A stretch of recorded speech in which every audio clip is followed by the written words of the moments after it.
प्रिय विद्यार्थियों, स्नातक तृतीय वर्ष की हिंदी साहित्य की इस कक्षा में आप सभी का स्वागत है। आज हम पढ़ेंगे प्रमुख संत कवियों के बारे में।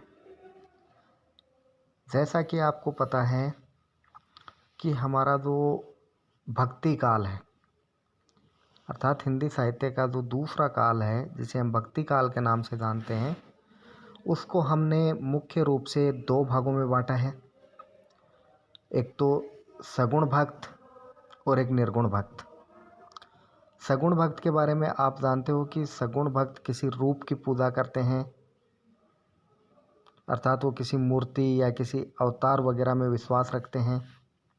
तो उनका हमने विभाजन फिर दो भागों में किया है, एक राम भक्त कवि और दूसरे कृष्ण भक्त कवि। तो ये तो है सगुण भक्त। फिर दूसरी जो शाखा आती है निर्गुण भक्त कवियों की, उस निर्गुण भक्त कवियों को भी हमने दो भागों में विभाजित किया है, जिसमें एक हैं संत कवि, जिसे ज्ञान मार्गी कवि भी कहा जाता है, और दूसरे हैं सूफी कवि, जिसे हम प्रेम मार्गी कवि के नाम से जानते हैं। तो आज हम ज्ञान मार्गी कवियों के बारे में, अर्थात संत कवियों के बारे में थोड़ा सा अध्ययन करेंगे। मुख्य रूप से कौन कौन से संत कवि हमारे हिंदी साहित्य में हुए हैं, जिनका मुख्य योगदान हिंदी साहित्य में रहा है। तो हम देखते हैं प्रमुख संत कवि। निर्गुण ज्ञानाश्रयी शाखा के प्रमुख संत कवि निम्न हैं।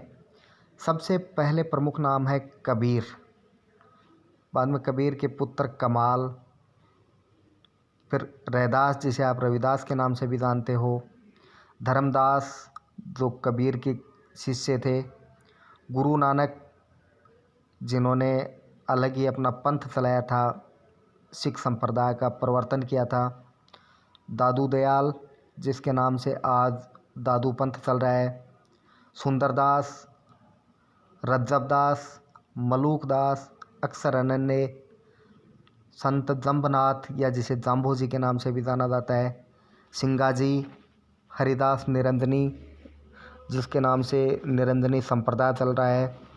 तो ये सब प्रमुख संत कवि हैं, जिनके बारे में हम एक एक करके अध्ययन करेंगे बिल्कुल शॉर्ट में। तो सबसे पहले हम देखते हैं कबीरदास। यद्यपि कबीरदास के बारे में बताने की ज़्यादा आवश्यकता नहीं है, क्योंकि कबीरदास को हमने बहुत ज़्यादा पढ़ लिया है, फिर भी थोड़ा सा वर्णन हम यहाँ कर लेते हैं। कबीरदास का जन्म 1397 ईस्वी को माना जाता है, कई जगह 1398 ईस्वी भी आता है। उनके जन्म और माता पिता को लेकर बहुत विवाद है, क्योंकि कहीं पर भी निश्चित रूप से कुछ लिखा नहीं गया है इसके जन्म के बारे में, और स्वयं कबीरदास जी ने भी अपने जन्म के बारे में कोई उल्लेख कहीं पर नहीं किया है। इसलिए जो किंवदंतियाँ हमारे समाज में प्रचलित हैं, उनको ही आधार मानकर हम उनके जन्म का कयास लगाते हैं। लेकिन ये स्पष्ट है कि कबीर जाति से जुलाहा थे, क्योंकि उन्होंने अपने को कविता में एक बार जुलाहा कहा है, तथा तो अपनी कविता में कहीं कहीं ऐसा संकेत दे देते हैं जिससे उनके जाति के बारे में पता चलता है। कहा जाता है कि उनका जन्म एक विधवा ब्राह्मणी के गर्भ से हुआ था, अर्थात वे ब्राह्मण के पुत्र थे, लेकिन उसने लोक अपवाद के भय से या लोक निंदा के भय से कबीर को जन्म लेते ही काशी के लहर तारा तालाब के पास फेंक दिया था। अर्थात उन्होंने जग हंसाई से बचने के लिए अपने पुत्र को काशी के लहर तारा तालाब में फेंक दिया था, तालाब के पास रख दिया था। और उसी समय संयोग से वहाँ नीरू और नीमा नाम के एक जुलाहा दंपत्ति गुजर रहे थे, जिनके कोई संतान नहीं थी। उन्होंने उस बच्चे की चीख सुनकर बच्चे को उठा लिया। इस प्रकार कबीर ब्राह्मणी के गर्भ से उत्पन्न हुए थे, लेकिन उनका पालन पोषण एक जुलाहे के यहाँ हुआ था। इसलिए जन्म से वो हिंदू होते हुए भी एक जुलाहा अर्थात मुस्लिम परिवार में पालित होने के कारण उसमें दोनों के संस्कार आना स्वाभाविक था। बाद में जुलाहा ही प्रसिद्ध हुए। और कबीर की मृत्यु के बारे में भी कहा जाता है कि हिंदू उनके शव को जलाना चाहते थे, क्योंकि हिंदुओं में विधान के अनुसार अंत्येष्टि के रूप में शव को जलाया जाता है, जबकि मुसलमान उनको दफनाना चाहते थे, क्योंकि मुसलमानों में अंत्येष्टि दफना कर की जाती है। इस पर दोनों पंथ के लोगों में विवाद हुआ, किंतु बाद में देखा गया कि कबीर का जो शव है वो तो वहाँ पर था ही नहीं, वो तो अंतर्धान हो गया था। वहाँ पर कुछ फूल रखे हुए थे, तो उनमें से कुछ फूलों को हिंदुओं ने जलाया और कुछ को मुसलमानों ने दफना दिया। इस प्रकार कबीर के जन्म और मृत्यु दोनों के बारे में ही कोई ठोस प्रमाण नहीं मिलता, कहीं पर भी कोई लिखित साक्ष्य नहीं मिलता। लेकिन जैसा हमें किंवदंतियों के माध्यम से पता चलता है, वैसे ये एकदम से पहेली अभी तक बनी हुई है। कबीर की मृत्यु मगहर जिला बस्ती में सन 1518 ईस्वी में हुई थी। अब यदि कबीरदास की जन्म तिथि हम 1398 या 97 मानते हैं, तो उसकी मृत्यु 1518 यदि माने, तो इसका जो जन्म काल है वो 120 वर्ष ठहरता है।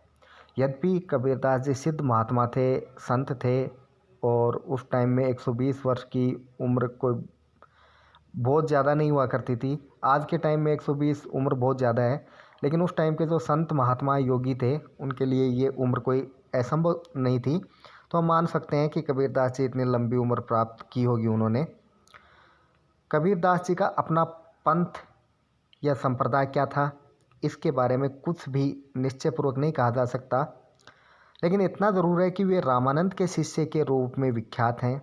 रामानंद के जो 12 शिष्य माने जाते हैं, उनमें सबसे पहला नाम कबीरदास जी का ही आता है।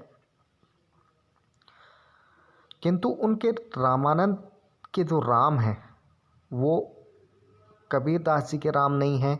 अर्थात रामानंद जी के शिष्य होने के बाद भी कबीरदास जी ने राम के उस स्वरूप को ग्रहण नहीं किया जिस स्वरूप को रामानंद जी ने ग्रहण किया था, क्योंकि रामानंद जी मूर्ति पूजक थे, सगुण के उपासक थे, लेकिन कबीरदास जी निर्गुण के उपासक थे।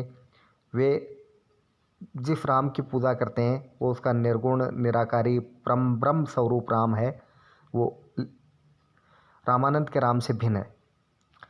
कहीं पर शेख तकी नाम के सूफी संत को भी कबीर का गुरु माना जाता है, या कहा गया है। मुस्लिम समुदाय के जो लोग हैं वो एक सूफी संत को उसका गुरु मानकर मुस्लिम समुदाय से उनका संबंध जोड़ने की कोशिश करते हैं।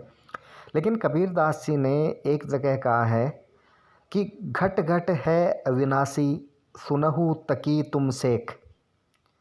तो उन्होंने शेख तकी को सचेत करते हुए कहा है, अर्थात उसको निर्गुण के बारे में बताते हुए कहा है कि हे शेख तकी, ये परम ब्रह्म है, ये घट घट में है, अर्थात जो अविनाशी स्वरूप का जो भगवान है, जो राम है, जो ईश्वर है, वो घट घट में विद्यमान है। ऐसा उपदेश उन्होंने शेख तकी को दिया है। तो हम कबीरदास जैसे महात्मा के लिए ये कभी सोच भी नहीं सकते कि इन्होंने अपने गुरु को ऐसा उपदेश दिया होगा। इसलिए शेख तकी को गुरु मानने की जो धारणा है उसमें ज़्यादा वज़न दिखाई नहीं देता, अर्थात ये निराधार प्रतीत होती है। किंतु इनकी पुष्टि कहीं पर होती नहीं है, इसलिए हम इसको निराधार मानते हैं।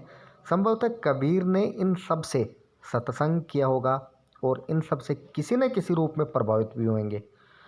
ये निश्चित सी बात है कि कबीरदास जी के पास जो भी ज्ञान था वो सारा सत्संग के माध्यम से ही प्राप्त किया हुआ था, अर्थात वो पढ़े लिखे नहीं थे। उन्होंने खुद कहा है कि मसीह कागद छुयो नहीं, कलम गही नहीं हाथ, चारी हूँ जुग का महात्मा, मुख ही जनाई बात। उन्होंने स्वीकार किया है कि मैंने मसीह और कागज़ को कभी छुआ नहीं, अर्थात स्याही और कागज़ को स्पर्श नहीं किया, कभी कलम हाथ में पकड़ी नहीं। मैंने तो जो भी है वो बात मुख से ही कहकर बताई है। अर्थात कहने का मतलब यह है कि उनकी विधिवत रूप से पढ़ाई लिखाई नहीं हो पाई थी और उसी के अभाव में उसको पढ़ना लिखना नहीं आता था। इससे प्रकट होता है कि कबीर की जाति के विषय में ये दुविधा बराबर बनी रही है कि इसका कारण उनके व्यक्तित्व, उनकी साधना और काव्य की कुछ ऐसी विशेषताएं हैं जो हिंदू या मुसलमान कहने भर से प्रकट नहीं होती। उनका व्यक्तित्व इन दोनों धर्मों में से किसी भी एक की सीमा में बंध नहीं पाता है, अर्थात उनमें हिंदू मुस्लिम दोनों के लक्षण हमें दिखाई देते हैं। यद्यपि देखा जाए तो उसमें किसी भी धर्म का अनुसरण करने वाले लक्षण नहीं थे। वो एक तरह से धर्म निरपेक्ष व्यक्ति थे, न हिंदू धर्म को सपोर्ट करते थे न मुस्लिम को। जहाँ भी उन्हें कोई कमी दिखती थी या कमज़ोरी दिखती थी तो दोनों धर्मों पे कटाक्ष करने से नहीं चूकते थे। जो भी आडंबर, जो दिखावा उन्हें समाज में दिखाई दिया, उस पर उन्होंने प्रहार किया, चाहे वो हिंदू धर्म में हो चाहे वह मुस्लिम धर्म में। हिंदू धर्म की मूर्ति पूजा के बारे में उन्होंने कहा है कि पाहन पूजे हरि मिले तो मैं पूजूं पहाड़, कि पत्थर को पूजने से यदि भगवान मिलता है तो मैं पहाड़ की पूजा करूँगा। फिर कहते हैं कि ताते या चाकी भली पीस खाए संसार। फिर कहते हैं कि इससे तो ये चाकी ज़्यादा अच्छी है जिससे पूरा संसार पीस कर खाता है। अर्थात वो मूर्ति पूजा का एकदम से विरोध करते हैं। और इसी प्रकार मुस्लिम धर्म में जो अजान लगाई जाती है, जो भगवान का सुमिरन किया जाता है, तो उस पर भी उन्होंने कहा है कि कंकर पाथर जोड़ के ली मस्जिद सुनाए, ता चढ़ के मुल्ला बांग दे क्या बैरा हुआ खुदाए। अर्थात वो कहते हैं कि आपने कंकर पत्थर जोड़कर मस्जिद सुनवा ली है, आप इसके ऊपर चढ़कर इतनी ज़ोर से आवाज़ लगाते हो क्या आपका खुदा बहरा हो गया है। अर्थात उनका कहने का मतलब यह है कि जब आपका अल्लाह बहरा है तो इतने ऊपर चढ़कर आवाज़ लगाने से भी उसको नहीं सुनेगा, और यदि वो बहरा नहीं है तो फिर आप मन से उसका सुमिरन करोगे, स्मरण करोगे तो भी उसको सुनाई दे जाएगा। अर्थात वो कहते हैं कि ये पाखंड हैं, ये आडंबर हैं, इनकी कोई आवश्यकता नहीं है। उनकी जाति के विषय में आचार्य हजारी प्रसाद द्विवेदी ने अपनी पुस्तक कबीर में प्राचीन उल्लेखों, कबीर की रचनाओं, कई प्रथाएं, वैनजीवी अर्थात बुनकर जातियों के रीति रिवाजों का विवेचन और विश्लेषण करके दिखाया है। अर्थात उनसे कुछ साम्य स्थापित करने की कोशिश आचार्य हजारी प्रसाद द्विवेदी ने अपनी पुस्तक कबीर में की है। कबीर के सबसे बड़े आलोचक हजारी प्रसाद द्विवेदी माने जाते हैं, क्योंकि उन्होंने कबीर पर एक पूरी पुस्तक लिखी है जिसका नाम ही उन्होंने कबीर रख दिया है। तो उसमें उन्होंने कुछ विश्लेषण किया है। तो आज की जो वैनजीवी जातियों में से अधिकांश किसी समय ऐसी थी जो ब्राह्मण श्रेष्ठता को स्वीकार नहीं करती थी। अर्थात जो वंशारी लोग थे, जो ऐसी जातियाँ थी जो भिक्षा प्राप्त करके जीवन यापन किया करती थी, तो ऐसी जातियों का सदैव से ही ब्राह्मण धर्म से विरोध रहा है। अर्थात वो ब्राह्मण धर्म की श्रेष्ठता है उसको नहीं मानती थी।